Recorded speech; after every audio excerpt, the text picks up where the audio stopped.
Un défilé tout en classe et en élégance qu'ils n'auraient loupé pour rien au monde. Réunis à Paris pour les derniers jours de la Fashion Week, de nombreux VIP se sont rendus au show donné par la maison Armani ce jeudi soir à la Garde républicaine. Et parmi eux une actrice française plutôt fan de mode mais très rare dans ce genre d'événement mondain, Mélanie Laurent.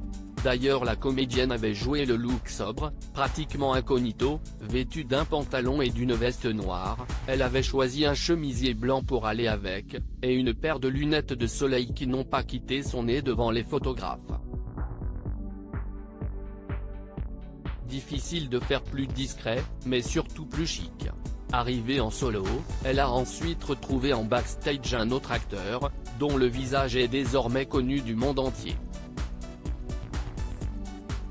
Interprète de Gabriel dans la série Emily in Paris, Lucas Bravo, fils du footballeur Daniel Bravo, avait en effet fait le déplacement et semblait ravi de poser aux côtés de sa consoeur et du créateur Giorgio Armani, que tous les deux ont pu féliciter après le magnifique show. Et pour l'occasion, le jeune homme s'était particulièrement looké, avec un costume très élégant.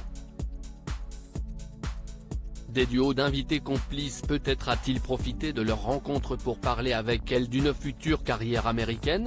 En effet, si le jeune homme de 34 ans commence à se faire un nom aux États-Unis grâce à la série de Netflix qu'il a intégrée, il va pouvoir s'inspirer de Mélanie Laurent pour ses futurs projets. À presque 40 ans, elle les aura en février, l'actrice a déjà joué dans de nombreux films hollywoodiens et vit à Los Angeles avec sa fille cadette. Son fils aîné, quant à lui, vit en France chez son père. Dans le reste des invités du défilé, on a pu voir Michelle Yeoh, Baz Luhrmann et sa femme ou encore Juliette Binoche, somptueuse dans un manteau gris.